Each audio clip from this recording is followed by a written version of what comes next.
आज की वीडियो इतनी इंपॉर्टेंट है भाई, इससे आपको एक ऐसा मोटिवेशन दूंगा, आप अभी से आज से किताब उठाकर बैठ जाएंगे और जब तक आपका एग्जाम नहीं हो जाएगा आप पढ़ना बंद नहीं करेंगे। ये मेरा आज आपसे वादा है। ऐसी बातें बताऊंगा कि आप आज से पढ़ाई शुरू कर देंगे। देखिए, हर चीज की कीमत लगाई जा सकती है, हर वो चीज बिकाऊ है, और हर चीज की कीमत नहीं लगाई जा सकती है, हर चीज बिकाऊ नहीं है। इस बात को आप समझ लीजिए।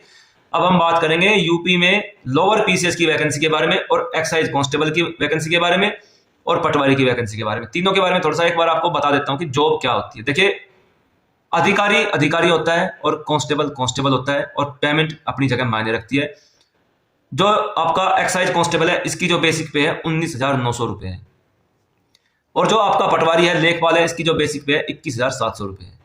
और जो आपकी लोअर पीसीएस की वैकेंसी है, इसमें बेसिक पे 29,200 और 35,400, यानी कि पटवारी और ये आपका एक्साइज कांस्टेबल अपने पूरे जीवन में नौकरी करने के बावजूद भी आपकी बराबर नहीं पहुंच सकता अगर आप लोअर पीसीएस में अपना सिलेक्शन ले लेते हैं। लेखपाल एक जूनियर लेवल की पोस्ट है, एक्साइज कांस्टेबल एक जूनियर लेवल की पोस्ट है, इसका कोई इतना बड़ा स्तर नहीं होता है। आप अपनी गाथा खुद लिख सकते हैं अगर आप चाहते हैं। इस समय इससे अच्छा मौका यूपी में एक्स सर्विसमैन के लिए नहीं है भाई।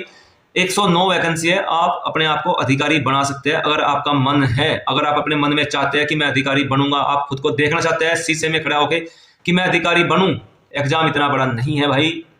मात्र 120 मिनट यानी कि 2 घंटे का एग्जाम है, और आपने कोई लिखना भी नहीं है। सबसे बड़ी बात तो यह है कि लिखना भी नहीं है, सिर्फ आपने ऑब्जेक्टिव एग्जाम है, सिर्फ कॉलम जो है, जो आपके गोले हैं, सिर्फ वो काले करने हैं भाई। इससे बड़ा मौका मैं नहीं मानता आपके सामने दूसरा कोई होगा। यहां से आपके पास समय बचा है, जो आपका एग्जाम होगा कम से भी कम, अभी अप्रैल आधा नहीं हुआ है, पूरा मई बचा है, जून बचा है, जुलाई, अगस्त, सितंबर, यानी कि 15 अगस्त के बाद ही आपकी कट ऑफ आएगी। और आपको यहां पर यह भी बता दूं कि पैट के जो आपके मार्क्स है, कितने मार्क्स पर एक्साइज कांस्टेबल की कट ऑफ आ जाएगी और कितने मार्क्स पर मेरे हिसाब से लोअर पीसीएस की कट ऑफ आ जानी चाहिए। देखिए, जो एक्साइज कांस्टेबल की कट ऑफ है उसमें 35 वैकेंसी है। अगर यहाँ पर 10 गुणे बुलाते हैं तो भाई यहाँ पर 350 बुलाएंगे, अगर बुलाते हैं भाई 20 गुणे तो बुलाएंगे 700। तो मेरे हिसाब से 40 से 42 नंबर के ऊपर कट ऑफ रहेगी अगर 20 गुणे बुलाते हैं एक्साइज कांस्टेबल में मैन एग्जाम के लिए। और अगर बुलाते हैं 10 गुणे तो भाई कम से कम भी 47-48 मार्क्स कट ऑफ रहेगी एक्साइज कांस्टेबल में मैन एग्जाम के लिए। इसके बाद मैं बात करता हूं लोअर पीसीएस में कितनी कट ऑफ रह सकती है अगर 10 गुणे बुलाते हैं। अगर बुलाते हैं 20 गुणे तो कितनी कट ऑफ रह सकती है। अगर 10 गुणे बुलाते हैं तो 1090 यानी कि 1100 के करीब कैंडिडेट बुलाएंगे, तो वहां पर आपकी कट ऑफ मेरे हिसाब से 35, 36, 37 मार्क्स तक लग जानी चाहिए मेरे हिसाब से, अगर 10 गुणे बुलाते हैं। और अगर बुलाते हैं 20 गुणे तो भाई आपकी कट ऑफ 25 मार्क्स पर आ जाएगी। अगर 20 गुणे बुलाते हैं तो आपकी जो कट ऑफ है मैन एग्जाम के लिए 25 मार्क्स तक आ जाएगी। अब हम बात करते हैं भाई सिलेबस की। एक बार आपको सिलेबस बताऊंगा, सिलेबस एक बार आप समझ लीजिए। थोड़ा सा टाइम टेकिंग वीडियो होगी, आज समझ लीजिए, दोबारा मैं कहूंगा आपको सिलेबस समझने की जरूरत नहीं रहेगी। और कहां से तैयारी करनी है, कैसे तैयारी करनी है, इन सब बिंदुओं पर हम बात करेंगे अच्छे ढंग से। और आज से मैं ये चाहूंगा कि आपने अगर अधिकारी बनना है तो भाई आज से आप किताब उठा लेंगे। देखिए, यहां पर भारत का इतिहास एवं भारतीय राष्ट्रीय आंदोलन, भारत का इतिहास एवं भारतीय राष्ट्रीय आंदोलन 5 मार्क्स का आएगा। नेगेटिव मार्किंग है, ये दिमाग में अपने आपने रखनी है। भारतीय राज्य व्यवस्था एवं भारतीय संविधान 10 मार्क्स का है। 10 मार्क्स का संविधान और भारतीय राज्य व्यवस्था, यानी कि ये जो सेक्शन है इसको आपने थोड़ा सा डीपली पढ़ना है और थोड़ा सा इसके बारे में ज्यादा समझना है, और थोड़ी सी यहाँ पर प्रैक्टिस ज्यादा करनी पड़ेगी, क्योंकि नंबर कितने हैं, 10 मार्क्स। ईएसएम कैंडिडेट के लिए ये 10 जो नंबर है, 10 मार्क्स है, बहुत इंपॉर्टेंट है। इसके बाद है भारत एवं विश्व का भूगोल 5 मार्क्स। अगर आप ज्यादा से ज्यादा खूब भूगोल में डीपली भी पढ़ेंगे तो 3 क्वेश्चन आपके आराम से बन जाएंगे, ज्यादा पढ़ने की भी जरूरत नहीं पड़ेगी। अगर ऊपर से भी अगर आप भूगोल के बारे में पढ़ लेंगे तो आपके 3 क्वेश्चन बन जाएंगे, क्योंकि इसमें विश्व का भूगोल भी है। थोड़ा सा ये यहाँ पर पोर्शन टफ हो सकता है, और यूपी जो गवर्नमेंट के जो एग्जाम बनाने वाले हैं उनका भूगोल में हमेशा से ये रहा कि वो क्वेश्चन टफ ही रखे हैं। उन्होंने भूगोल में हमेशा क्वेश्चन टफ रखते हैं, और भूगोल को हम लोग ज्यादा पढ़ते भी नहीं है, इसलिए हमें क्वेश्चन टफ भी लगते हैं, ये भी एक रीजन है। इसके बाद है भारतीय अर्थव्यवस्था एवं सामाजिक विकास, भाई 10 नंबर का है, 10 ही क्वेश्चन है। ये पोर्शन भी आपके लिए बहुत इंपॉर्टेंट है। इसके बाद है सामान्य विज्ञान। भाई सामान्य विज्ञान में अगर आप हर किसी फिजिक्स, केमिस्ट्री और बायोलॉजी की नॉलेज यहाँ पर ले लेंगे, सामान्य जो आपका विज्ञान है, तो भाई आप यहाँ पर आराम से 5 मार्क्स अपने बना सकते हो। सामान्य विज्ञान में आप अपने 5 मार्क्स बना सकते हो। पर्यावरण पारिस्थितिकी एवं आपदा प्रबंधन, ये पोर्शन भी इंपॉर्टेंट है। इसमें आपके 10 क्वेश्चन आने हैं। 10 क्वेश्चन सिलेक्शन के लिए काफी है। जो क्वेश्चन आपसे आता नहीं है वो क्वेश्चन आपने टच नहीं करना है। 0.25 नेगेटिव मार्किंग नहीं देनी है। मान लीजिए अगर आपने 2 क्वेश्चन किए, एक सही एक गलत किया, तो आपके मार्क्स 0.75 बनते हैं। अगर आपके साथ वाला एक दोस्त है, उसने 2 क्वेश्चन किए, उसने एक गलत और एक सही, उसने सिर्फ एक सही किया तो उसका 1 मार्क्स बनेगा।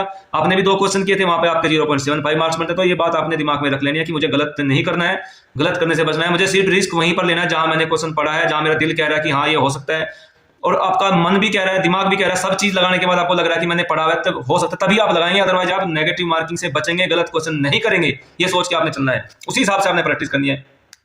इसके बाद अंतरराष्ट्रीय एवं अंतरराष्ट्रीय महत्व की समसामयिक घटनाएं 5 मार्क्स का है। करंट अफेयर के बारे में यहाँ पे करंट अफेयर को यहाँ पर मैं आपको ये कहूंगा, कम से भी कम आपने 20 महीने का करंट अफेयर उठाना पड़ेगा। यानी कि अगस्त 2026 तक की होने वाली घटनाएं, भले अभी अप्रैल चल रहा है, मगर आपने अगस्त 2026 तक की घटनाएं पढ़नी पड़ेगी। यानी कि 1 जनवरी 2025 से लेकर अगस्त 2026 तक की आपने आने वाले समय में घटनाएं पढ़नी होगी, तभी आपको ये 5 मार्क्स मिल सकते हैं। इसमें हो सकता है कि 5 में से 1-2 क्वेश्चन 2022, 23, 24 का भी रख दे, कोई मालूम नहीं होता है। एग्जामिनर का कुछ भी कर सकता है, क्योंकि पेन उसके हाथ में है, पेपर बनाने वाला एग्जामिनर है। और एग्जामिनर अपने हिसाब से जब एग्जाम बनाने की बैठता है तो कोई भी वो भगवान अपने आप को समझ कर बैठता है कि मैं आज कुछ भी कर सकता हूँ, वो ये समझ के बैठता है।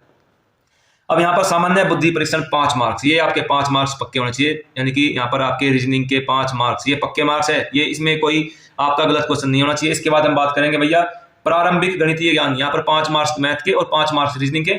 ये जो 2 पोर्शन है, इसमें आपके 10 मार्क्स 100% होने चाहिए। इसके बारे में थोड़ी सी बात करेंगे, क्योंकि इन्होंने 10 ही मार्क्स का रखा है। यानी कि अगर यहाँ पर मैथ और रीजनिंग के क्वेश्चन थोड़े ज्यादा रख दे, अगर रीजनिंग के पोर्शन को 10 कर दे और मैथ के पोर्शन को अगर 20 कर दे, तो जो एक्स सर्विसमैन की कट ऑफ है वो डाउन हो जाएगी।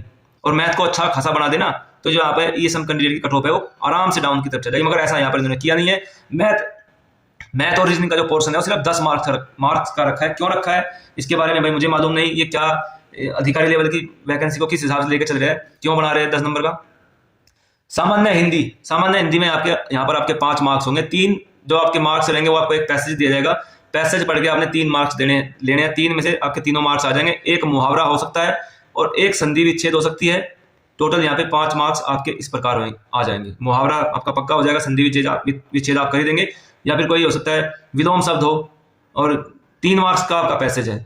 इसके बाद जो सबसे इंपॉर्टेंट है उसके बारे में आपको बता रहा हूं भाई, कंप्यूटर एवं सूचना प्रौद्योगिकी की अवधारणाएं एवं इस क्षेत्र में समसामयिक प्रौद्योगिकी विकास एवं नवाचार का ज्ञान। भाई सबसे इंपॉर्टेंट, अगर आपने सिलेक्शन लेना है ना, तो भाई कंप्यूटर के बारे में कम से भी कम 20 घंटे की क्लास आपने लेनी पड़ेगी। अगर आपने अभी तक नहीं पढ़ा है, कम से भी कम 20 से 25 घंटे की क्लास आपने लेनी पड़ेगी। और इसमें आपने क्या करना होगा, आपने जो ऑब्जेक्टिव क्वेश्चन है ना, ऑब्जेक्टिव क्वेश्चन की अधिक से अधिक प्रैक्टिस करनी होगी। और जो भी आप कोर्स खरीदेंगे, जहां से भी पढ़ेंगे, अगर आपने पहले पढ़ा है तो आपके लिए भाई वेल एंड गुड, आपका सिलेक्शन समझिए आपके पास है। 100% आप सिलेक्शन की तरफ है। अगर आप कंप्यूटर में अच्छी आपको नॉलेज है तो आप 100% कहीं ना कहीं आपके सिलेक्शन की ओर है।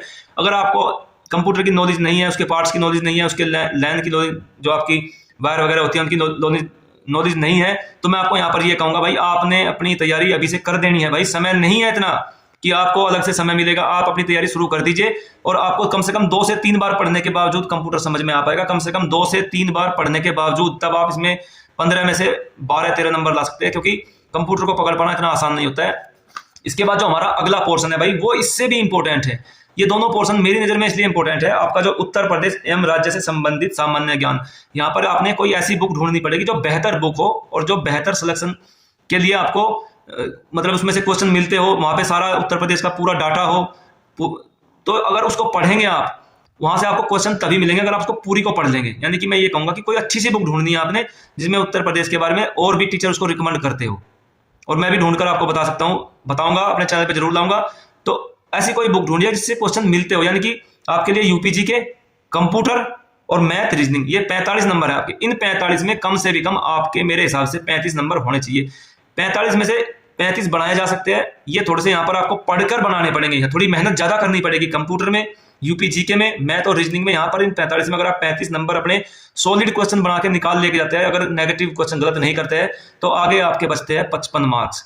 उन 55 में अगर आप 35-36 ले आते हैं और 35-36 आपके यहाँ हो जाते हैं विदाउट नेगेटिव मार्किंग, तो आपको एक अधिकारी बनने से कोई नहीं रोक सकता। आप खुद को अधिकारी के रूम में मान सकते हैं, और इसमें ना कोई फिजिकल है ना कोई और समस्या है। तो भाई आपको यहाँ पर यही कहूंगा, अगर आपने अभी तक पढ़ाई शुरू नहीं की है और आपके पैट में मार्क्स 40+ है, तो आपसे मेरी रिक्वेस्ट है, आप तैयारी शुरू कर दीजिए। अपने आप को आप अधिकारी बना सकते हैं। समय आपके पास पूरा बचा हुआ है, कम से कम भी आपके पास 3 से 4 महीने का तो नॉर्मल समय बचा है।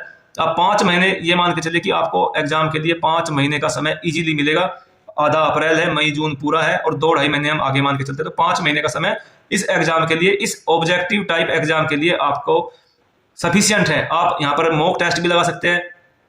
मगर एक बात जो सबसे इंपॉर्टेंट है, एक बार जो आपने बुक खरीद ली, अलग अलग बुक से आपने पढ़ाई नहीं करनी है, एक बुक खरीद लेनी है सब सोच समझ के, चाहे आप हिस्ट्री के लिए खरीदे, चाहे यूपी जीके के लिए खरीदे, मगर उन्हीं बुक को बार बार पढ़ना है, उन्हीं बुक को बार बार पढ़ना है। जितनी तैयारी धांसू होगी, एक ही चीज पर बार बार करेंगे तो तैयारी अच्छी होगी। अगर आप अलग अलग बुक खरीद के बैठ जाएंगे, अलग अलग जगह वीडियो देखेंगे, तो आपकी तैयारी अच्छी नहीं हो पाएगी।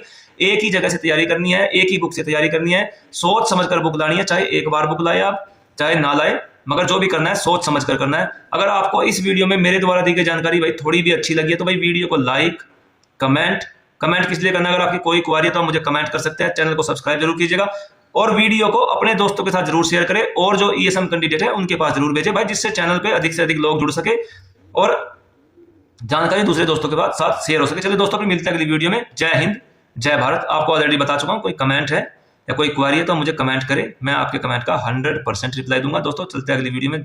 जय हिंद, जय भारत।